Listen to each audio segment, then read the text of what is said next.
Russia వరుస విజయాలు సాధిస్తూ ఉంటే పరాజయాల బాట పడుతున్నటువంటి ఉక్రెయిన్ ఇప్పుడు రూటు మార్చింది. ఉక్రెయిన్ తాజాగా చేస్తున్నటువంటి వ్యవహారాల నేపథ్యంలో పతనం ఖాయమన్నది అర్థమైంది. అప్పటికి నాటో దేశాలని రెచ్చగొడుతున్నటువంటి పరిస్థితి ఉంది.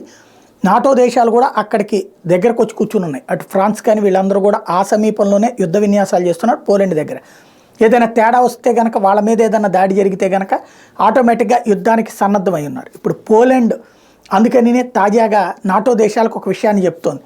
ఇవాళ ఉక్రెయిన్ కనుక ఓడిపోతే ఉక్రెయిన్ పూర్తిగా అంటే కియవ్ ఆక్రమించుకోవడానికి రష్యా ముందుకు అడుగులు వేస్తున్న కారణంగానే లాంగ్ రేంజ్ మిస్సైల్స్ ఇచ్చి రష్యా లోపల ప్రాంతాలను ధ్వంసం చేయడం ద్వారా ఇక్కడ రష్యా సైన్యాన్ని ఆపడంలో సక్సెస్ అయినాయి నాటో యూరప్ దేశాలు.